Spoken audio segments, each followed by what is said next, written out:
자, 오늘부터 한 몇 주 동안 자아상에 대한 말씀을 같이 생각하려고 합니다. 자아상, 잘 쓰지 않는 단어이기도 하지만 자아상은 자기 존재가 어떤 존재인지를 생각하게 하는 겁니다. 그러니까 나는 어떤 존재지? 에 대한 것을 갖고 있는 우리의 생각을 가르쳐서 자아상, 사람마다 다 자아상이 다릅니다. 삐뚤어지고 상처많은 자아상이 굉장히 많습니다. 우리 안에도 그런 자아상이 좀 들어 있습니다. 이런 자아상 때문에 나도 불행해지고 가족들도 다 불행해져요. 반대로 아주 건강한 자아상, 성경적인 자아상을 갖게 되면 나도 행복해지고 또 나의 가족들, 나를 만나는 사람이 다 행복해질 수밖에 없습니다.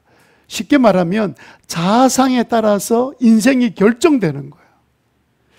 그래서 우리가 아무리 열심히 일을 하고 가진 것이 많아도 자아상이 잘못된 사람은요, 늘 불행해요. 행복해질 수가 없어요. 그래서 여러분, 돈 많은 사람들 보면 사람이 안 된 사람들 있잖아요. 갑질이나 하고. 그게요, 우리가 볼 때는 돈 많은 게 돈값 한다 이러지만 아니에요. 자아상이 삐뚤어져서 그래요. 그러면 돈 많은 사람이 다 그런가? 아닙니다. 정말 돈 많은 사람 중에는 다른 사람을 잘 섬기고 돕는 사람이 있습니다. 왜요? 성경적인 자아상을 갖고 있는 사람은 그렇게 안 되거든요. 그래서 여러분, 이제 세상에 뉴스나 이런 거 보면 희한한 사람들 많잖아요. 막 거짓말 예사로 하고 전부 다 삐뚤어진 자아상 갖고 있는 사람들이에요. 저 사람은 절대로 행복하지 않습니다. 여러분, 막 TV에 나오고 뉴스 나오는 거 너무 좋아하지 마세요. 우리도 그냥 사실은 성형수술 안 해서 그렇지 다 하고 나면 대단할 텐데 그 사람 다 한 사람들이에요. 뭐 그렇게 불화할 것도 없습니다. 천국 가면 하나님이 다 만들어 놓으실 거예요. 그래서 여러분, 사람들은요 다 자신에게는 문제가 없다고 생각해요. 환경이 문제고 다른 사람이 다 문제라 생각해요. 근데 그렇게 살다 보니까 늘 우리는 내가 피해자다 그러는데, 정작 건강한 자아상을 갖고 있는 사람은요, 자기가 가해자가 될 수 있다고 생각하는 사람이에요. 그래서 모든 사람 대할 때 혹시라도 내가 잘 섬겨야지, 혹시라도 내가 남에게 피해를 주지 않아야지, 이게 건강한 자아상을 갖고 있는 사람이거든요. 맨날 나는 억울한 일 당하고 나는 손해보고 내가 왜 이래 살아야 돼. 그거는요, 사람이 나쁘고 좋고 이런 문제가 아니에요. 자아상 문제가 좀 이상한 거예요. 우리가 세상을 살아갈 때 잘 사는 방법은 내가 누군지를 잘 아는 겁니다. 그래서 동양에서는 늘 여러분 잘 알지요. 적을 이기려면 뭐부터 해야 돼요? 네, 지피지기는 백전백승이다. 남을 잘 아는 것보다도 나를 먼저 알아야 된다. 이렇게 이야기하는 거죠. 서양에서는 뭐라 그러는 줄 압니까? 서양의 대표는 누구냐면 소크라테스거든요. 소크라테스는 뭐라 그러냐면 네 꼬라지를 알아라. 그렇게 이야기했습니다. 그걸 갖다가 우리가 고상한 말, 우리나라 고상한 말로 너 자신 알아라 이랬지만 원래 원본으로 말하면 우리 다 꼬라지를 알자 그 말입니다.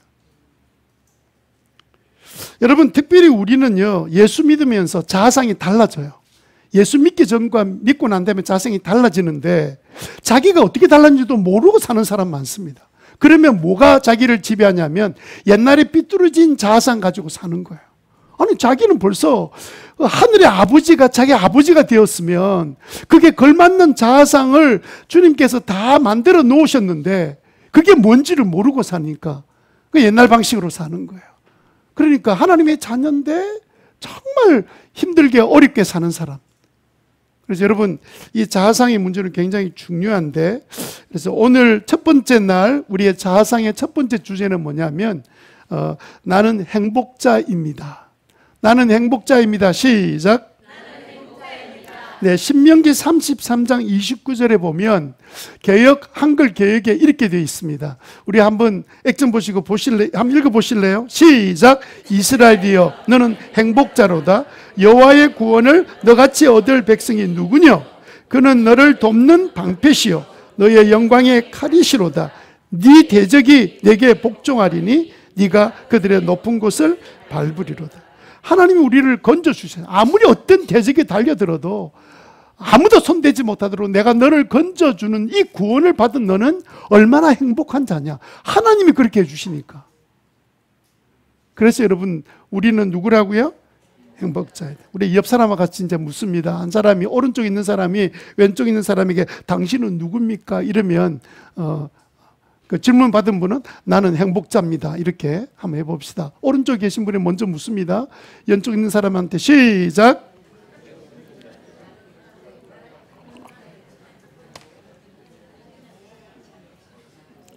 어쩔 줄 몰라. 좋아가지고 어쩔 줄 몰라 지금. 우리 교회 방문하는 분들한테 제가 처음 묻는 첫 번째 질문이 뭐냐면 첫인상 어때요? 이렇게 묻습니다. 이제 그렇게 물으면 목사님 인상 너무 좋아요. 이런 인간 한 번도 본 적이 없어요. 전부 다 뭐라고 말하냐면 와, 우리 교인들이 너무 좋아요. 사람이 따뜻하고 분위기가 좋아요. 이렇게 다 대부분 대답해요. 근데 저는 사실 그런 대답 중에 우리 목장에 가거나 교회 왔을 때 방문했던 분들이 했으면 좋겠다는 그런 인사말은 첫인상의 말은 뭐냐면 제가 만난 신호교회 성도들은 행복해 보여요. 나는 그 말을 좀 듣고 싶어요. 조금 더 나아가서 신호교회 성도들은 교회 때문에, 목장 때문에 행복해진 것 같아서 좋아요. 그런 말을 듣게 되었으면 좋겠습니다. 왜냐하면 우리는 처음부터 부름받을 때, 예수 믿을 때 행복자가 되도록 부름받았거든요. 그러니까 우리가 예수님을 잘 믿어야 돼. 지난주 말씀처럼 예수님을 잘 믿으시면 우리는 행복자가 될 수밖에 없는 인생이에요. 그러면 오늘은요, 조금 평소에 우리가 설교하는 스타일이 좀 다르게 좀 강의 형태로 좀 할 텐데, 설교도 아니고 강의도 아니고 이걸 또 뭐라냐면 설강이라 그래요. 그래서 오늘은 이제 왜 우리가 행복해야 되는가, 이유 두 가지 살펴보고요. 그럼 우리는 어떻게 하면 행복해질 수 있는가, 행복의 방법 세 가지를 함께 이 시간 나누도록 그렇게 하겠습니다. 첫 번째로 행복해야 될 이유 첫 번째는 뭐냐면 사실은 전도 때문입니다. 영혼 구원 때문에 그렇습니다. 여러분, 우리는 우리 교회 존재하는 목적이 뭐지요? 영혼 구원하여 제자 만드는 거잖아요. 그거 모르는 사람은 없잖아요. 그런데 여러분, 우리가 행복하지 않으면서 전도가 될까요? 전도 안 되죠. 여러분, 우리가 안 믿는 사람 입장에서 한번 생각해 보세요. 그 사람 입장에서 볼 때 내가 왜 교회 나가야 돼? 뭘 보고 교회 나가겠습니까? 먼저 교회에 나가고 있는 사람들의 얼굴에서 그냥 행복의 꽃이 막 피고 막 행복해하고 마치 나비가 꽃향기에 따라서 날아가는 것처럼, 예? 우리에게서 행복의 향기가 나고 행복한 모습을 보면서 도대체 저들이 뭐 별로 가진 건 별로 없는 것 같고, 교회 봐도 뭐 교회가 뭐 좀 이게 무슨 상가 건물도 아니고 뭐 이런데 보잘것 없는데도 불구하고 행복한 이유가 뭐지? 저 사람들이 믿는 그분은 도대체 어떤 분이야? 이런 의문이 생겨서 교회에 나오게 되는 거예요. 벨기에 대사로 계셨고 유럽연합의 EU의 대표자로 계셨던 한국 대표자죠. 오행겸 대사님이 계시는데 이분이 그 벨기에 대사로 가시기 전에 있었던 곳이 어디냐면 휴스톤의 총영사로 계셨습니다.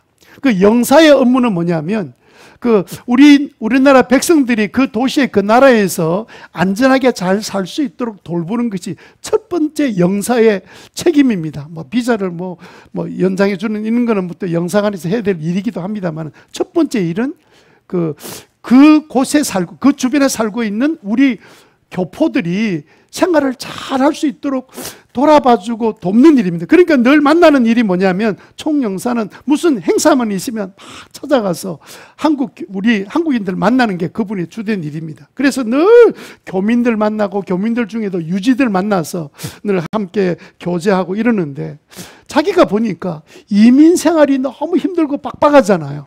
일을 밤낮으로 해야 되고, 그래서 그런지 다들 이렇게 만나보면요, 얼굴이 탁탁하게 굳어져 있고 경직돼 있고, 또 보면 긴장 늘 돼 있는 것을 늘 보이는 거예요. 대부분 그런 거예요. 그러다 가끔 보면 어떤 사람 가끔 보면 사람들이 아주 편안하고 그건 행복해 보이는 그런 사람들이 이제 가끔 있더라고요, 가끔. 그래서 자꾸 모임에 가면 갈수록 가만히 보니까 가끔 한 번씩 만나는 좀 편안하게 보이는 사람들, 얼굴 표정이나 태도나 편안하게 보이는 사람들이 있어서 이제 총영사니까 저 사람들은 도대체 어떤 사람인가 하고 그런 사람들만 이렇게 쭉 알아봤답니다. 총영사 되시는 분이. 그래가지고 보니까 공통점이 하나 있더래요. 그 공통점이 뭐냐면 휴스턴 서울교회 다니는 교인들이더래요. 휴스턴 안에서 그냥 편안한 모습으로 살고 있는 그들을 보면서 어떻게 저 사람은 저렇게 평화롭게 저렇게 지내지? 다들 막 빡빡해서 힘들다 어렵다 이러는데 저 사람도 일은 똑같이 힘들게 할 텐데 어떻게 저래야 얼굴이 편안하지? 너무너무 궁금했대요. 그래서 이분이요, 총영사가 도대체 휴스턴 서울교회는 어떤 교회지? 나도 그런 평안이 좀 있었으면 좋겠어 하고 스스로 교회를 찾아오신 거예요. 총영사가. 그래가지고 이제 예수 영접 모임에 참석해서 예수님 영접하고요. 그리고 생명의 삶, 여러분 총영사가 얼마나 바쁜 줄 압니까? 그런데도 생명의 삶 13조 막 참석해서 그 생명의 삶 수료하고 간증하고, 그리고 이분이 이제 보통 이제 대사들은 3년 4년이면 이제 자리를 옮기거든요. 그러다가 이제 가신 곳이 벨기에 가면서 유럽 연합에 그 이제 한국 대표자로 그 일을 하셨던 분이 오행겸 대사님이신데, 이분이 그러고도 그때 휴스턴 설교를 잊지 못해서 대사로 이제 이동이 되고 특별한 일이 생기면 최은기 목사님한테 전화해가지고 요즘 어떻게 잘 계시죠? 저 어디 지금 있습니다. 라고 늘 전화를. 왜 그렇게 전화하겠어요? 그때 삶 가운데서 행복이 무엇인지를 발견하고 알게 됐기 때문에 그런 거죠. 여러분, 뭐 대사라고 행복이 저절로 오고 막 그런 거 아닙니다. 우리가 행복하지 않으면요, 우리는 안 믿는 가족들이나 안 믿는 사람들에게 전해줄 메시지가 없어요. 우리 얼굴 보면 막 경직되어 있고 아주 이기적이고 자기밖에 모르고, 그러면 그 사람들이 뭘로 예수 믿겠습니까? 뭐하라고? 저 사람처럼 되려고 내가 예수 믿겠나? 그 생각하지 않겠습니까? 예수 믿으면 천국, 안 믿으면 지옥. 지옥을 안 믿는데 그 말이 들려오겠습니까? 택도 없습니다. 그들이 볼 때는 제일 먼저 보는 것은 뭐냐면 우리가 행복한지 안 한지를 보는 거예요. 우리가 행복할 때 영문권의 역사가 일어나게 되는 줄 믿으시기 바랍니다. 첫 번째로 우리가 행복이 될 이유는 뭐냐면요, 다른 사람 영혼을 정말 사랑해서 건져내려면 우리가 먼저 행복해야 돼요. 여러분, 이게 주된 목적이 아닙니다. 더 나아가서 더 중요한 우리가 행복이 될 이유가 있다면 그것은 바로 이 행복이 하나님의 소원이고 뜻이기 때문에 그렇습니다. 뭐라고요? 하나님의 소원이고 뜻이기 때문에 그렇습니다. 오늘 본문 한번 보세요. 데살로니가전서 5장 16절, 항상 기뻐하십시오. 끊임없이 기도하십시오. 그 다음에 뭐라 되어 있어요? 모든 일에 감사하십시오. 이것이 그리스도 예수 안에서 여러분에게 바라시는 하나님의 뜻입니다. 하나님 간절히 우리에게 바라는 것은 뭐냐면 바로 항상 기뻐하는 거예요. 그러므로 끊임없이 기도하고 모든 일에 감사하는 거죠. 그래서 이 구절을요, 앞절하고 맨 뒷구절만 딱 이렇게 합치고 가운데가 싹 빼버리면 이제 어떻게 되냐면 이렇습니다. 항상 기뻐하십시오. 이것이 그리스도 예수 안에서 여러분을 향하신 하나님의 뜻입니다. 항상 기뻐하는 것이 하나님의 뜻이에요. 하나님이 기뻐하신 뜻이다. 여기서 항상 기뻐한다는 개념은 굉장히 추상적인 개념이에요. 기뻐하다, 이게 어떤 거지? 이렇게 그림이 그려지지 않는데 이것을 구체적으로 딱 표현하면 행복하라는 단어, 행복이라는 느낌이 퍼뜩 와요, 우리에게. 그래서 여러분, 항상 뭐 하라고요? 행복하세요. 이게 누구 뜻이에요? 하나님의 소원이고 뜻이에요. 너무 당연하죠. 왜 하나님께서 우리가 행복하기를 간절히 원하실까요? 여러분, 우리 예수 믿으면 하나님 자녀 되죠? 동시에 하나님 우리의 뭐가 돼요? 아버지, 하나님 우리의 아버지가 되시잖아요. 여러분, 부모님들, 자녀를 키워보시는 부모님들 보세요. 여러분들이 가장 잘 알고 있는 자녀들, 그 자녀들이 무엇 하기를 간절히 소원합니까? 그래서 여러분, 우리가 하나님과 우리 사이의 관계를 잘 알 수 있는 것이 뭐냐면 우리 부모님들이 우리 그 자녀들과의 관계를 통해서 하나님을 우리가 잘 알 수가 있게 돼요. 여러분, 어떤 자녀가 결혼했는데 결혼해서 부부 사이가 별로 안 좋아가지고 늘 싸우고 어떨 때는 부모 앞에서도 싸우기도 하고 이러니까 부모 마음이 너무너무 힘들잖아요. 어느 날 부모님 생신이라고 아주 좋은 선물들을 이렇게 잔뜩 사가지고 그리고 또 잔치 음식까지 챙겨서 막 이렇게 부모님께 이제 대접을 하는데 보통 이럴 때 부모님들이 뭐라고 덕담을 하죠? 그런 일을 안 당해보셨. 얘들아, 그런 선물 안 해도 괜찮아. 이렇게 음식을 많이 안 챙겨도 괜찮아. 너네들 제발 좀 사이좋게 지내라. 그게 누구의 마음이에요? 부모의 마음이죠. 이 마음 어디서 왔어요? 하나님에게서 왔죠. 어떤 목장의 간증인데요. 부부 관계가 굉장히 어려웠습니다. 이 남편은 맨날 일이나 하고 집에 들어오면 그냥 쓰러져서 자기도 하고 아이들이 있어도 딸이 둘이나 있는데 같이 놀아주지도 않고 이렇게 늘 지내서 그 아내가 좀 아이들하고 좀 잘 좀 지내고 이렇게 가정에서도 좀 편안하게 잘 사랑하면서 이렇게 지내기를 원하는데 전혀 그렇지 않은 거예요. 혼자 텔레비 보고 앉아있고 혼자서 게임을 하는데 전혀 아이들은 관심이 없고 아이들은 애들끼리 이렇게 있고.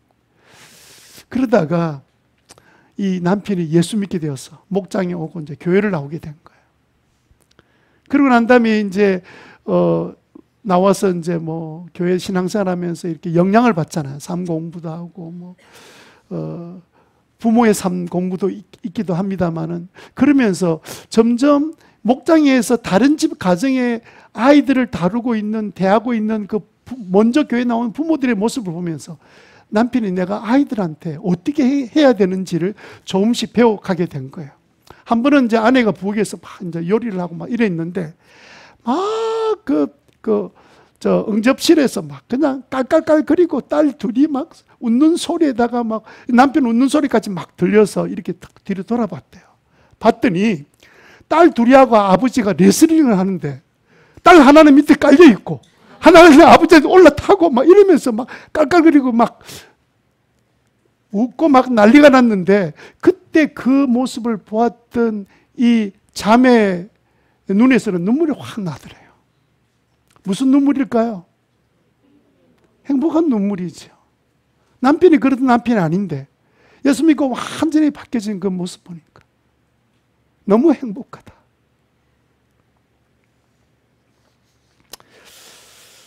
여러분, 이런 마음이 사실은 어디서 오냐면 하나님 아버지로부터 오는 거예요. 하나님 아버지 우리를 사랑해서 우리를 정말 나이가 많이 들어도 어쨌든 예수 믿게 하시려 하나님 소원이 우리를 구원해서 영원한 나라에 사는 것이 하나님의 소원이기 때문에 예수 믿게 하고 때로는 너무 그냥 바빠 정신없이 지내다가 몸이 아프고 힘들 때 그때 갑자기 또 사랑하는 가족들이나 친구를 통해서 신앙생활을 하도록 또 부름을 받고 초청을 받고 그래서 예수 믿고 살아가는 분들이 얼마나 많습니까?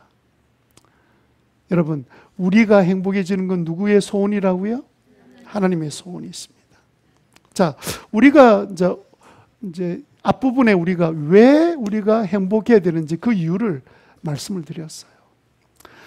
지금은 그러면 어떻게 하면 우리가 행복할 수 있을까? 행복해야 될 이유를 안다고 행복해지는 거 아니거든요. 이제 이유를 알았으니까. 그럼 어떻게 하면 우리가 행복해질 수 있는가 하는 내용을 몇 가지로 좀 함께 나누려고 합니다. 첫 번째는요, 결심해야 합니다. 행복하기로 여러분 결심하셔야 돼요. 행복하기로 결심하자. 시작. 이게 무슨 말이냐면 행복은 저절로 주어지는 게 아닙니다. 가만히 있으면 어느 날 감이 뚝 떨어지는 것이 아니에요. 이 행복이란 것은 하나님이 행복해지기를 원하시는데 동시에 우리도 그 행복을 간절히 원해야 돼요. 예? 간절히 원해야 된다. 하나님 우리에게 행복해지기를 간절히 원하는데 우리는 엉뚱한 일이나 하고 그냥 아무런 관심이 없으면 어떻게 그게 손발이 맞아서 행복이 주어지겠습니까? 아버지는 주고 싶은데 자식은 받을 생각이 없고 그러면 어떻게 되겠어? 그래서 우리는요, 행복은 저절로 주는 것이 아니라 행복은 쟁취하는 거예요. 하나님 약속은 우리가 분명히 알았습니다. 그래서 그래요? 우리는 따먹기만 하면 돼. 행복을 내가 행복해야 되겠다 결심하는 거예요. 예? 행복을 결심하는 거예요. 왜냐하면요, 나의 행복은 누구도 만들어주지 못합니다. 우리는 뭐 생각하면 결혼하면 행복할 거라 생각해놓고 왜 결혼해놓고 그렇게 힘듭니까? 남편이 아내가 주는 게 아니에요. 행복은 내가 만드는 거예요. 내가 쟁취하는 거예요. 그런데 그걸 모르고 자꾸 이제 행복은 권리라고 생각하는 거예요. 아니, 내가 결혼했는데 당신 하나 바라보고 왔는데 당신이 어떻게 그럴 수 있어? 왜 나를 불행하게 만드는 거야? 그게 어디 있어요? 처음부터 그렇게 만들어진 게 아닌데 착각하고 살아온 거지. 행복은 권리가 아니에요. 행복은요, 다른 사람이 절대로 내 행복을 만들어주지도 못하고요, 뺏어가지도 못해요. 행복은 내가 쟁취하고 내가 소원하고 내가 이루어가는 거예요. 오해하지 마세요. 결혼했으니까 남편이, 결혼했으니까 아내가 그렇게 되는 게 아니에요. 그래서 여러분, 자녀들 가운데도요, 똑같은 부모 밑에 자랐는데 어떤 자식은 행복하고 어떤 자식은 행복 안 해요. 부모는 다 행복하기를 원하는데 뭐 때문에 그래요? 가만히 보세요. 행복하는 사람 특징이 뭔 줄 압니까? 행복이 다, 내가 불행한 것은 전부 다 이놈의 환경 때문에, 이놈의 집구석 때문에, 다 다른 사람 때문에. 그래가지고 막 늘 입에서 끊임없이 불평이 나오는 거예요. 행복을 자기가 만들어 간다는 생각 안 하고 있으니까. 그걸 언제까지 그럴까요? 죽을 때까지. 얼마나 불행하겠습니까?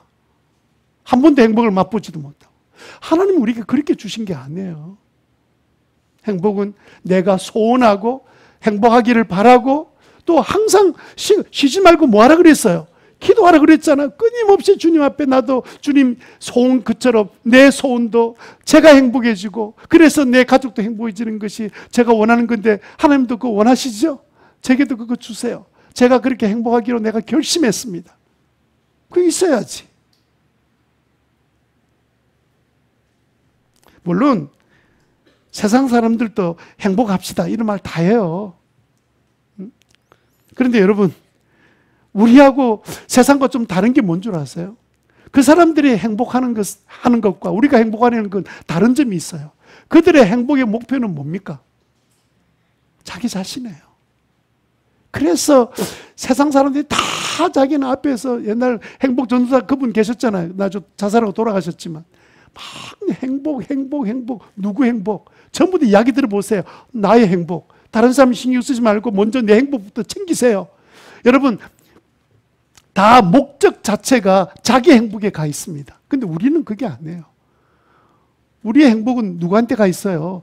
다른 사람이 구원받고 우리 가족들이 하나님의 은혜를 체험하고, 또 하나님께서 나에게 행복을 주셨기 때문에 내가 행복하면 하나님도, 내 아버지도 행복하니까. 내가 아니에요. 세상 사람처럼 내가 행복의 목적이면요, 그 목적을 이루어주지 못하는 사람 배우자도 죽이잖아요. 근데 우리는 그럴 수가 없죠. 왜냐하면 그 상대방이 나로 인해서 행복해지는 것이 나의 목적이니까. 하나님께서 우리를 그렇게 목적으로 삼아 주셨으니까.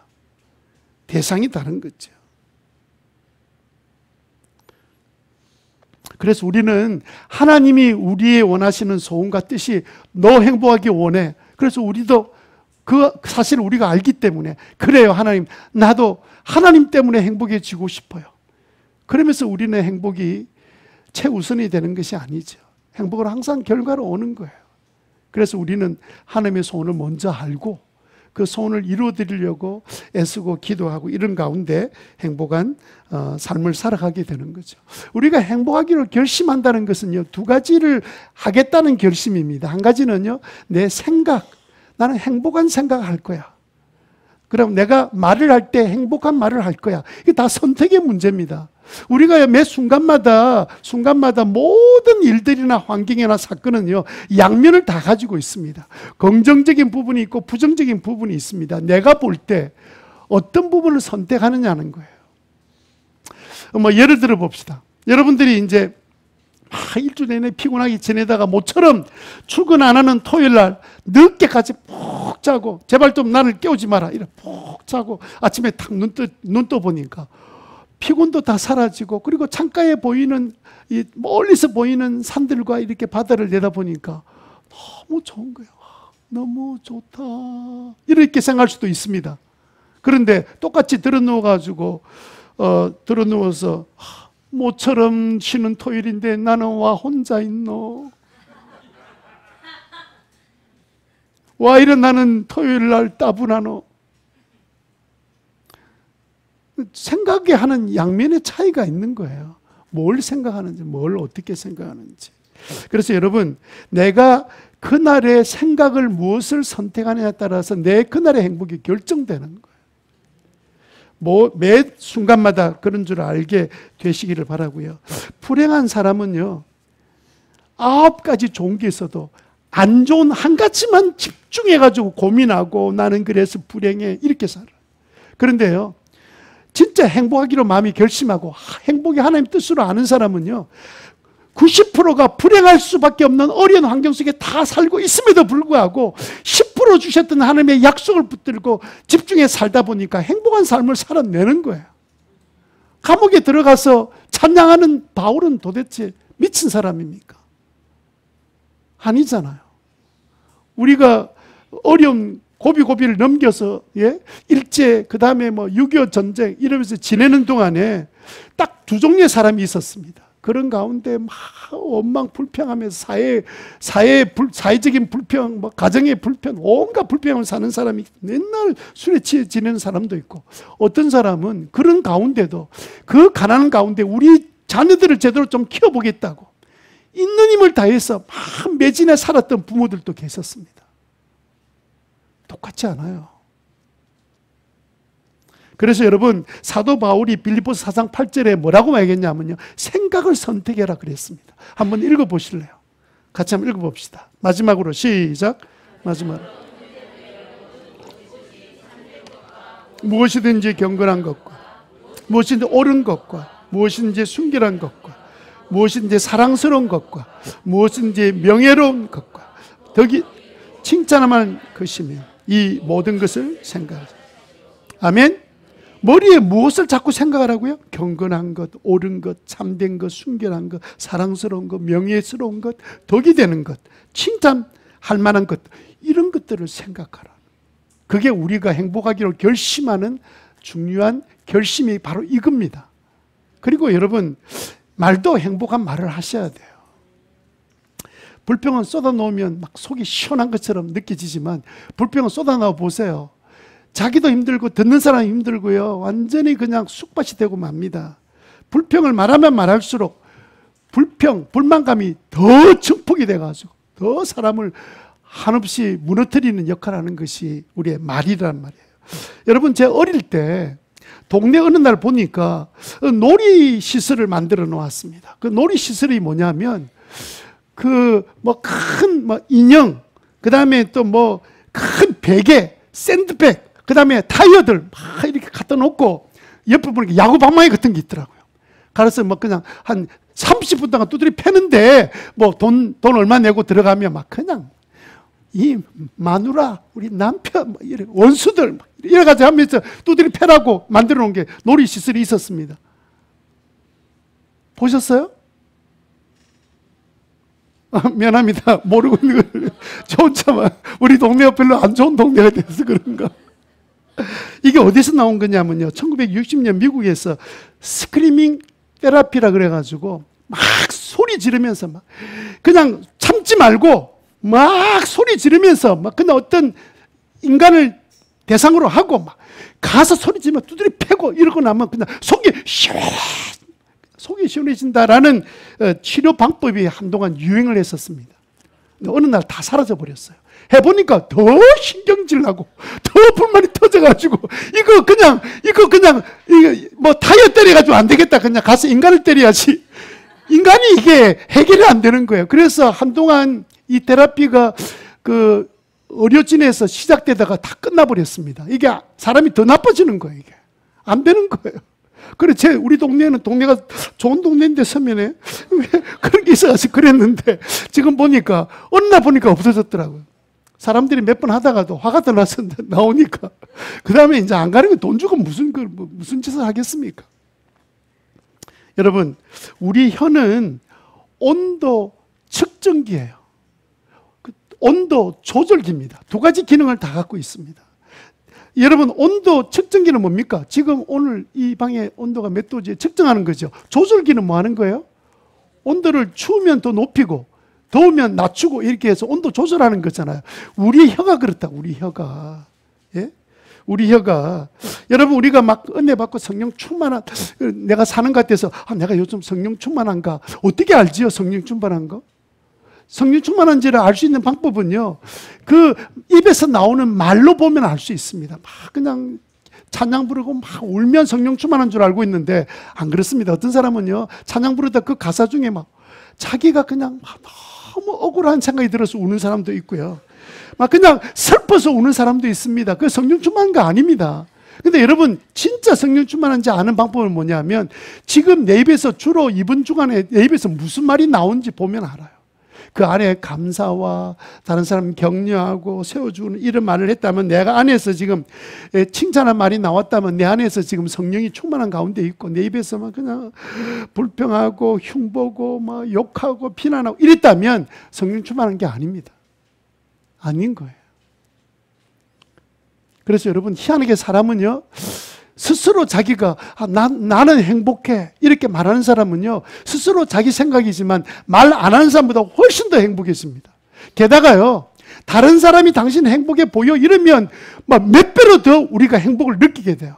그래서 여러분, 우리가 목장에서 모이면 막 박수 쳐주고 막 이렇게 격려하고 막 칭찬해주는, 당신 행복해, 요즘은 행복해 보이는 것 같아 막 이렇게 이야기해주면 진짜 그때는 내가 스스로 나는 행복한 사람 말을 생각하는 것보다 훨씬 더 행복을 느끼게 되는 거예요.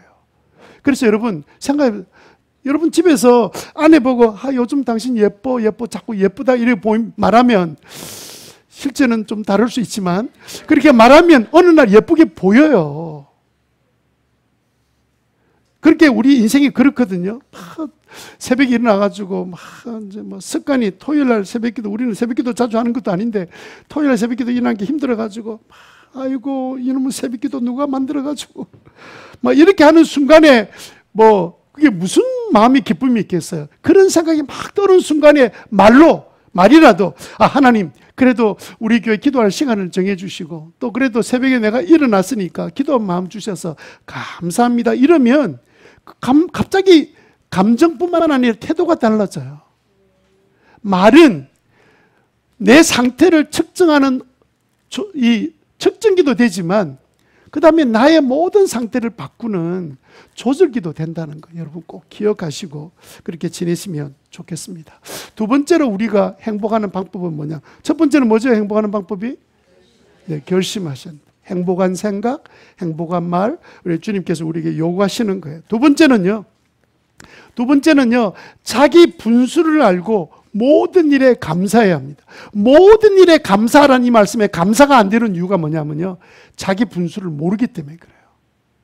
자기 분수를 알아야 돼요. 나의 분수를 알아야 됩니다.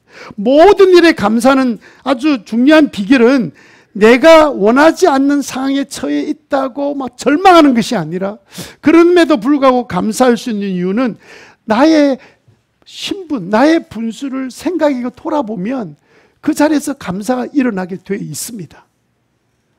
여러분, 여러분들은 그렇게 생각하시겠지만, 제 소원이지만, 저는 정말 지금도 행복해요. 내가 왜 행복할까? 가만히 생각해 보니까 제 분수를 제가 아는 것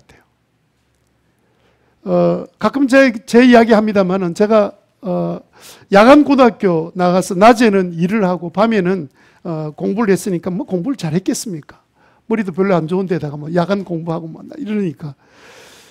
근데 제가 했던 그 여러 가지 일들 가운데 지금도 잊혀지지 않는 일은 뭐냐면, 시멘트로 만든 관로, 화수관 관 있죠. 그 세멘트를 만들어서 머리를 툭 튀어나오게 만들고 꼬리 쭉 해서 그 다음에 또 머리로 또 뒤집어 끼워서 이렇게 만드는 관, 수도관 있잖아요. 옛날 관들. 그거를 틀이 있는데 그 틀에다가 세면을 이겨가지고 막 넣어서 그 다음에 그 넓은 거기에 이제 넓고 얇은, 쇠 뭐라 그럴까, 이게 형틀이라 그럴까, 이거를 막 다져가지고 그 안에 세면에 딱 차서 마무리되고 나서 시간이 일정한 시간 지나고 형들 끝을 딱 떼면 그대로 세면 이렇게 하수관이 이렇게 딱 생기게 되는 그 일은 월급 받은 것도 아니에요. 그거는 개수 만드는 데에 따라서 돈을 받는 거예요. 근데 그 일을 고등학교 다닐 때 좀 오래 했었습니다. 쇠틀에다가 시멘트 붓고 막 다져가지고 그 다음에 하수관이 완성되면 어느 날은 또 이게 잘 안 돼가지고 막 다 깨트려 먹고 뭐 이런 적도 있고 하지만, 그리고 난 다음에 이제 오후 한 4시쯤 반쯤 되면 이제 집으로 가서 대충 씻고 교복 입고 이제 학교 가서 공부를 하고 이렇게 했는데, 그 당시 제가 살던 집이 일본 관사처럼 만들어 놓은 집에 살았습니다. 그러니까 뭐 저녁에 이제 부엌에 가려고 불을 탁 켜면요, 바퀴벌레가 쫙 사라지는 게 눈에 보이는 그런 일본과 오래된 다담이 살던 집, 여러분 모르십니까? 그런 데서 살았는데, 이게 이제 큰 공장 옆에다가 관사로 지은 집들이 쭉 연결이 되어 있기 때문에 화장실도 이게 이제 공중 화장실처럼 여러 이 사람들이 같이 쓰는 화장실이었습니다. 그 푸세식에다가 그다음 이게 공중 화장실처럼 막 이렇게 쓰니까 화장실, 그 당시 화장실은 뭡니까? 신문지 잘라가지고 천사에 꽂아가지고 그건 떼가지고 화장지로 쓰고 막 그랬잖아요. 그래서 참 진짜 우리 가족만 쓸 수 있는 그 화장실, 그 다음에 뭐 좀 편하게 좀 이제 샤워할 수 있는, 예? 우리 그때 샤워라는 게 뭐냐면 부엌에 들어가가지고 물 대빼가지고 막 뒤집어 쓰고 하는 게 그게 샤워였거든요. 그냥 좀 샤워 제대로 눈치 안 보고 샤워할 수 있는 곳, 이렇게 그게 제 마음속에 어떻게 보면 좀 하나의 좀 꿈처럼 소원처럼 이루고 있었는데 다 이루어졌거든요. 지금 뭐 그 꿈이 다 이루어진 거예요. 그럼 얼마나 감사합니까? 제가 옛날에 과거에 좀 어렵게 제가 스스로 선택한 길이에요. 우리 형제들이 아무도 야간 다니는 사람인데 내가 야간 고등학교 지원해가지고 뭘 고생을 스스로 했는지 모르겠습니다. 어쨌든 불우하게 좀 불행하지만 힘들게 살았던 그 과거가 그 다음부터는 제게 얼마나 도움이 된지 몰라. 이거 전부 다 하나님의 은혜다. 내가 하나님이 이렇게 사는 거다. 이만큼 산 것도 감사하고, 이렇게 공부하는 것도 감사하고, 또 여러분 저희 이제 야간에 모이던 친구 가운데는요, 장신대 대학 총장부터 시작해서 어려운 중에 막 시골에서 나온 이 친구들이 모여가지고 저녁에 서로 위로하고 공부하고 이렇게 지내면서 예수 믿는 친구들이 많았습니다. 같이 찬양도 같이 부르고 막 이렇게, 그렇게 예수 믿고 하나님 자녀된 것도 너무 감사한데, 그 어려운 중에도 모든 일들 가운데 모든 일이 하나님의 은혜가 되어서 제가 그 청소년 당시 때 제 생각이 뭐였냐면, 그냥 이렇게 사는 것이 하나님의 축복이다. 집이 필요하거나 앞으로 성공해서 뭘 이루거나 그것도 없어도 충분히 하나님 앞에 감사하고 살 수 있겠다. 그런 마음을 가지고 살았기 때문에 옛날에 살았던 삶만 생각하면 너무너무 감사한 거예요. 그럼 분수를 하셔야 됩니다. 우리가 어떤 처지에 살아서 여기까지 왔는지 그걸 잊어버리면 안 돼요. 여러분, 자기의 분수를 알면 내가 처한 어떤 상황이 와도 그게 분노하거나 불평이 되는 게 아니고 감사하게 되는 거예요. 사람들이 행복을 자꾸 권리라고 생각하기 때문에 그게 문제 아닙니까? 가끔 보면 우리 이제 여자들이 그러는 것 같아요. 이게 다른 남편 보니까 부러운 거예요. 생기기도 잘생기고 생활력도 뛰어나고 매너도 있고 아내들한테 싹싹하고, 나도 저런 남자하고 결혼했으면 참 얼마나 좋을까. 아니, 그런 멋진 남자가 왜 당신 같은 사람하고 결혼하겠습니까? 말이 됩니까 그게? 분수를 알아야지. 데리고 사는 것만 해도 감사해야지. 남자도 마찬가지입니다. 예? 남자들 가만히 보면요, 여자 좀 예쁘다 그러면 그냥 머리가 나빠도 아무 상관이 없어. 예쁘기만 하면 돼. 예쁜 데다가 그냥 싹싹하고 생활력이 있고, 한 번 하는 결혼, 저런 여자하고 결혼해야 되는데 그런 여자가 왜 당신하고 결혼하겠어요? 분수를 해요, 분수를. 그냥 살아주는 것만 해도 고맙게 생각하고. 여러분, 행복이라는 게 별거 아닌데도 불구하고 자꾸 내가 잘못 만나가지고 내가 권리를 다 빼앗긴 것처럼, 권리가 아니라는 게 행복이. 부부끼리 또 앉아있으면 좀 한번 해보고 싶은데, 부부 아는 사람이, 부부끼리 좀 앉아있는 사람도 좀 있기도 한데. 부부끼리 앉아있으면 좀 한번 훈련을 좀 한번 해야 되는데. 여러분, 감사는요, 내 처지와 내 과거에 하나님께서 나를 인도해 주셨던 그때 상황과 그 나의 분수만 생각하면 감사하지 않을 사람이 아무도 없습니다. 세 번째, 우리가 마지막으로 진정한 행복은 어디서 오는 줄 아세요? 그것은요, 순종함에서 옵니다. 그래서 순종해야 합니다. 진정한 순종은 하나님께 순종할 때 상급으로 주시는 게 행복이에요. 그래서 여러분, 하나님 만나기 전까지는요, 진짜 행복이란 것이 없습니다. 그 행복해 줬던 그 대상이 나중에 나를 힘들게 만들고 불행하게 만들고. 근데 하나님 주신 것은 그런 거 없어요. 여러분, 세상의 모든 종교가 다 약속하는 게 뭐냐면 평안입니다. 평안. 평안을 줄 겁니다. 이러는데 진짜 평안 다 주나요? 뭘 약속하냐면 평안을 준다고 약속하지만 사실은 못 줘요. 자신도 누리지 못해요. 여러분, 행복은 평안보다 더 큰 개념이거든요.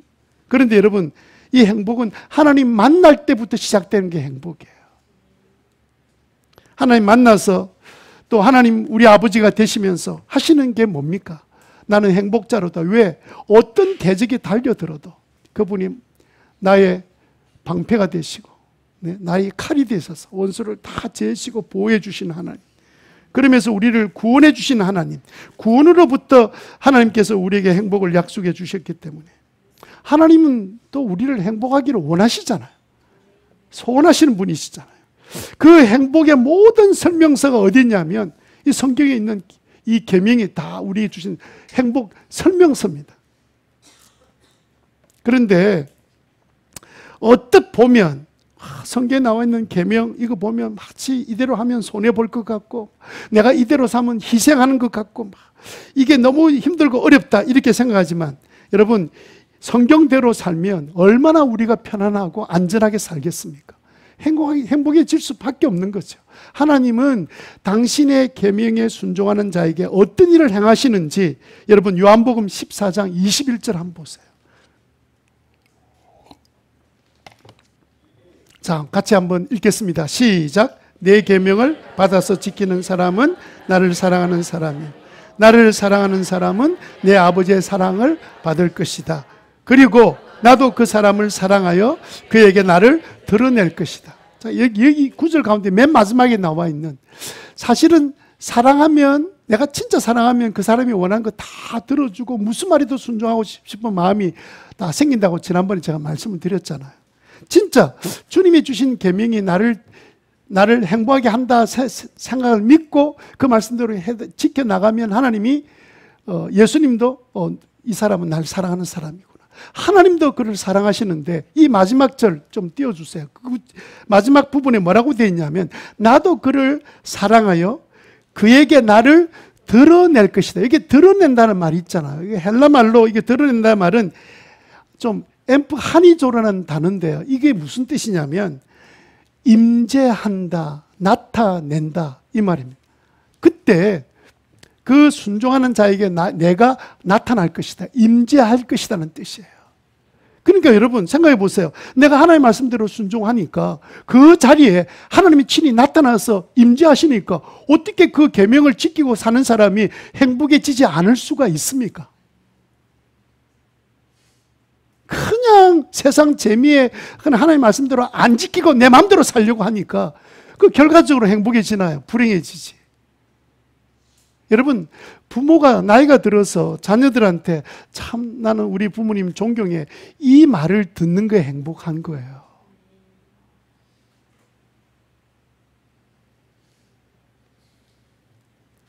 여러분, 갑자기 여러분 자고 있는데 갑자기 하나님 나타났습니다. 하나님 빛과 함께 더불어 확 나타나면 여러분들은 그 순간에 어떻게 될 것 같아요?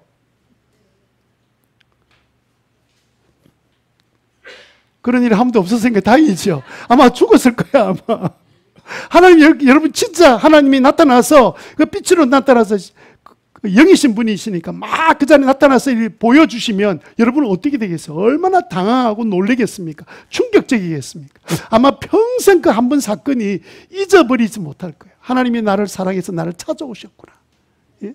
그래서 성경에 나온 인물들이 하나님 만나고 난 다음에 평생을 주를 위해 살잖아요. 그런데 오늘 말씀해 보니까 내 계명을 받아서 지키는 사람은 내가 나를 그에게 나타낼 것이다. 임재해서 나를 보여줄 뿐만 아니라 보여서 뭐 할 겁니까? 하나님께서 나를 지켜주신다는 거죠. 하나님 은혜를 베푸신다는 거예요. 얼마나 놀라운 일입니까? 평생 잊지 못하는 놀라운 기적이 일어나는 삶을 우리가 살아간다는 뜻입니다. 그런 은혜가 여러분에게 일어나게 되기를 주님 이름으로 축원합니다.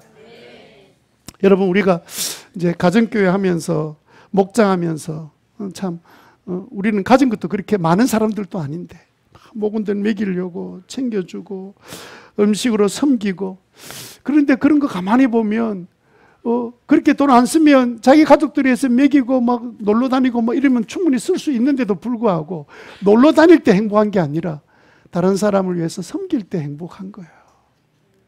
예? 왜요? 내가 하나님의 소원을 알고 하나님 뜻대로 이렇게 순종해 나가니까 하나님께서 늘 나타나셔서 그 속에 주시는 결과가 행복이라는 걸 주시는 거예요. 그래서 여러분 말씀대로 살아가는 사람이 주시는 은혜가 놀라운 거죠.